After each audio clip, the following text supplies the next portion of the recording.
Hello students and welcome to our YouTube channel Delhi Institute for Civil Services. I am your educator Nikhil Saini and I am in front of you with another video lecture. तो आज आप हमारी slide में कुछ अलग चीज़ें देख पा रहे होंगे।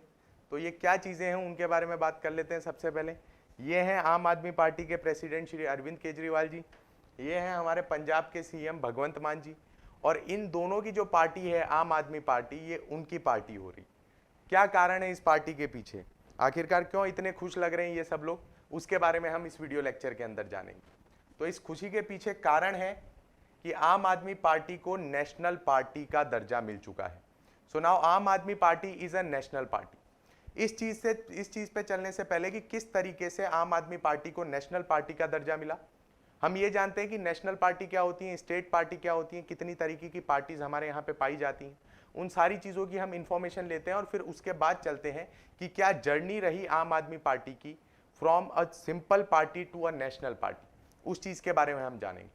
तो सबसे पहले हम देख लेते हैं टाइप्स ऑफ पॉलिटिकल पार्टीज। तो सबसे पहले आप देख पाएंगे कि नेशनल पार्टी है, स्टेट पार्टी है और रजिस्टर्ड पार्टी है। स्टेट पार्टी का बहुत जगह आप नाम देखेंगे रिकॉग्नाइज पार्टी, और रजिस्टर्ड पार्टी का नाम देख पाएंगे अनरिकॉग्नाइज पार्टी। अब मुद्दा ये सामने आता है कि किस तरीके से इनके बीच में आप डिफरेंशिएशन क्रिएट करेंगे, कैसे डिस्टिंग्विश करेंगे कि कौन सी पार्टी नेशनल पार्टी है और कौन सी पार्टी स्टेट पार्टी।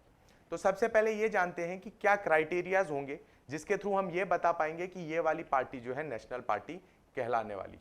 तो जानते हैं नेशनल पार्टी कहलाने के लिए आपको कौन कौन सी कंडीशंस को फुलफिल करना पड़ता है या आप किस तरीके से नेशनल पार्टी बन सकते हैं।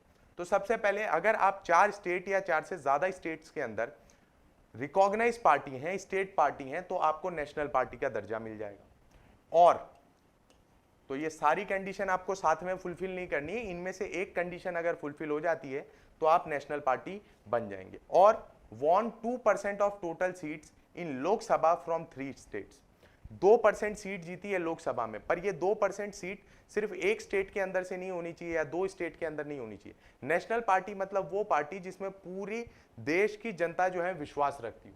तो यहाँ पे कम से कम 3 स्टेट्स होने चाहिए और सीट्स कितनी होनी चाहिए 2%, और 6% वैलिड वोट्स। वैलिड वोट्स मतलब ऐसे वोट्स जो खारिज हो चुके हैं उनको साइड में रखने के बाद 6% वैलिड वोट्स अगर आपको मिलते हैं इन 4 और मोर स्टेट्स, या तो लोकसभा इलेक्शंस में जिसको हम जनरल इलेक्शंस कहते हैं, या फिर असेंबली इलेक्शंस में, और इसी के साथ साथ 4 एमपी इलेक्ट हुए हैं लोकसभा के अंदर, तो ये कहा जा सकता है कि ये एक नेशनल पार्टी है। तो ये एक क्राइटेरिया स्टैब्लिश किया हुआ है इलेक्शन कमीशन ऑफ इंडिया ने।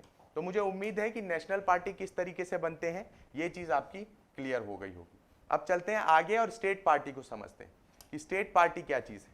अगर स्टेट पार्टी हम उसे कहेंगे जिसको 6% वोट मिले हैं असेंबली इलेक्शंस में और उसी के साथ साथ 2 एमएलए हैं।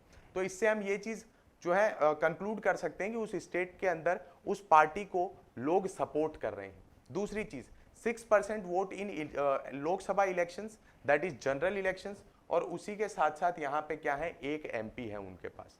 ठीक है, लोकसभा के अंदर एक एमपी इलेक्ट करके उन्होंने भेजा। ये 2 कंडीशन, अगर ये 2 कंडीशंस भी आपकी फुलफिल नहीं हो रही हैं तो तीसरी कंडीशन की तरफ चलते हैं। तीसरी कंडीशन कहती है या तो आपको 3% ऑफ टोटल सीट्स मिली हो या फिर 3 सीट्स मिली हो इन दी असेंबली इलेक्शंस। अब 3% और 3 सीट का क्यों इन्होंने रेशियो रखा है वो समझने की कोशिश करते हैं। कई स्टेट्स ऐसे हैं जिसके अंदर बहुत ज़्यादा बड़े अमाउंट में जो है एमएलए इलेक्ट होते हैं, तो वहाँ पे 3% जो है वो ज़्यादा हो जाएगा, कई जगह 9 हो जाएंगे, कई जगह 8 हो जाएंगे। तो ऐसी कंडीशन में जो बड़ा फिगर होगा उसे कंसिडर किया जाएगा। 3 अगर बड़ा है तो 3 को कंसिडर किया जाएगा, अगर 3% बड़ा है तो 3% को कंसिडर किया जाएगा। इसी के साथ साथ अगर ये भी आपसे फुलफिल नहीं हो रहा है तो एक और ऑप्शन है, वो ये कि एक मेंबर होना चाहिए, एक एमपी होना चाहिए आपके पास फ्रॉम 25 मेंबर्स। अगर 25 के अंदर हमारा एक होना चाहिए तो हम कह सकते हैं कि वो स्टेट पार्टी बन चुकी है। एक चीज आप ये भी ध्यान दीजिए कि बहुत बार क्या होता है कि कॉन्स्टिट्यूएंसी वाइज इलेक्शन होते हैं। कॉन्स्टिट्यूएंसी का जो डेमोग्राफी है वो अलग होता है, लोग वोट डालते हैं उस पार्टी को, बट वहां पे उस कॉन्स्टिट्यूएंसी के अंदर वो पार्टी का कैंडिडेट मेजोरिटी नहीं पा पाता। फॉर एग्जाम्पल ऐसा भी हो सकता है कि 8%, 10% या 11-12% वोट गिरे हों उस पार्टी को, पर उस पार्टी को सीट्स ना मिली हो। क्यों? क्योंकि उस कॉन्स्टिट्यूएंसी के अंदर उन लोगों के समर्थक इतने नहीं थे कि उनको जिता पाए। पर क्या इसका मतलब ये नहीं होगा कि उस पार्टी के पास समर्थन तो है, लोग उस पार्टी में विश्वास रखते हैं, लोग उस पार्टी का जो मैनिफेस्टो है उसके साथ सहानुभूति रखते हैं और लोगों की डिमांड वो फुलफिल करने की बात कर रहे हैं। तो ऐसे समय में अगर 8% वैलिड वोट गिरते हैं आपको, चाहे कोई सीट मिली हो या ना मिली हो, तो उसे भी हम क्या मान लेंगे, स्टेट पार्टी मान लेंगे। ठीक है, क्यों? क्योंकि लोगों ने वोट किया है, लोगों को विश्वास है उस पार्टी के अंदर। तो ये कंडीशन अगर फुलफिल हो जाती है तो उसे हम क्या कहेंगे, उसे हम कहेंगे स्टेट पार्टी। अब आगे चलते हैं और ये जानते हैं कि क्या क्या एडवांटेजेस मिलेंगे अगर आप नेशनल पार्टी हैं। तो नेशनल पार्टी होने के सबसे पहला बड़ा एडवांटेज तो ये है कि आपके जो सिंबल हैं वो रिजर्व्ड रहेंगे। आप देख पाएंगे कि आम आदमी पार्टी जो है उसके पास झाड़ू का सिंबल है। अगर हम बात करें बीजेपी की तो उनके पास अपना कमल का सिंबल है। आईएनसी की बात करें तो उनके पास हाथ का सिंबल है। तो उनके सिंबल रिजर्व्ड होंगे और वो सिंबल उन्हें दिया जाएगा। सिर्फ एक प्रपोजर की जरूरत है, सिर्फ एक प्रपोजर की, to file their nomination. Nomination file करने के लिए एक प्रपोजर की जरूरत है, उससे ज्यादा की नहीं। Dedicated broadcast slots on public broadcasters. आप ये चीज देखिए कि हमारे यहाँ पे पार्टीलेस डेमोक्रेसी सर्वाइव नहीं कर सकती। पार्टी जो है वो इंटरेस्ट को एक तरीके से एग्रीगेट करके एक तरीके से उसको पहुंचाती है। ठीक है, आपको आपके जितने भी इंटरेस्ट जो बिखरे हुए हैं उन्हें समेट के उसे प्रॉपर चैनल देती है। तो इसके लिए उनके पास ये अपॉर्चुनिटी रहनी चाहिए कि वो लोगों तक अपने एम्स एंड ऑब्जेक्टिव पहुंचा सके। जब तक मुझे ये नहीं मालूम चलेगा कि आम आदमी पार्टी, बीजेपी, आईएनसी मुझे क्या देना चाहती है, तब तक मैं किस तरीके से अपना वोट किसको देना है ये निर्णय ले पाऊं। तो उनको जो है पब्लिक ब्रॉडकास्टर्स में स्लॉट दिया जाता है, जैसे कि Doordarshan. Minimum of 40 star campaigners. जो बाकी पार्टीज हैं उन्हें 20 स्टार कैंपेनर्स मिलते हैं और ये जो इसका फंड है, इसका बजट जो है उसको मिक्स नहीं किया जाता पूरे इलेक्शन के बजट में। तो यहाँ पे इनको कितने मिलेंगे, 40 स्टार कैंपेनर्स, 40 बढ़िया बढ़िया खिलाड़ी मिलेंगे जो इनके लिए कैंपेन करेंगे।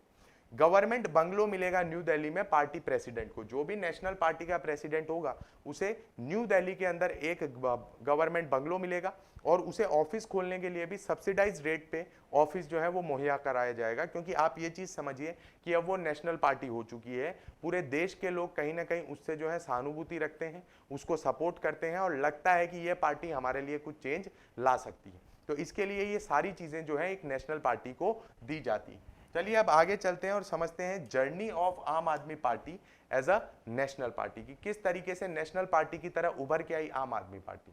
हम बात करते हैं गुजरात असेंबली इलेक्शन की। तो गुजरात असेंबली इलेक्शन के अंदर 12% के करीब वोट किसको मिले, आम आदमी पार्टी को मिले और उसी के साथ साथ उन्होंने 6 सीट जो है असेंबली इलेक्शंस के अंदर जीती। तो इस चीज से ये चीज तो क्लियर होती है कि आम आदमी पार्टी गुजरात के अंदर एक स्टेट पार्टी बन चुकी है। और इससे पहले आम आदमी पार्टी ऑलरेडी 3 स्टेट्स के अंदर क्या थी, स्टेट पार्टी थी। वो 3 स्टेट्स कौन कौन से थे, दिल्ली, पंजाब एंड गोवा। तो आप ये चीज देख सकते हैं कि इस तरीके से जब हम एग्रीगेट निकालें, इसका एनालिसिस करें, तो हमें ये चीज साफ साफ दिख जाएगी कि वो 4 या 4 से ज्यादा स्टेट्स के अंदर, मतलब 4 तो हो ही गए। तो ये कंडीशन फुलफिल हो गई जो हमने ऑलरेडी देखा कि नेशनल पार्टी कहलाने के लिए आपको कौन कौन सी कंडीशन फुलफिल करनी है। उसमें सबसे पहली लिखी हुई थी कि आपको या तो 4 या 4 से ज्यादा स्टेट्स के अंदर क्या है, स्टेट पार्टी बनना पड़ेगा। तो ये चीज क्लियर हुई कि किस तरीके से जर्नी यहाँ पे रही। So this was all about today's video lecture. I hope आपको मजा आया होगा, आपको चीज समझ आई होंगी, स्टेट पार्टी क्या होती है, नेशनल पार्टी क्या होती है, आम आदमी पार्टी को दर्जा किस तरीके से मिला, ये सारी चीज आपकी क्लियर हुई होंगी। अगर आपको वीडियो लेक्चर अच्छा लगा, so please like, share and subscribe our YouTube channel, and thank you very much for watching.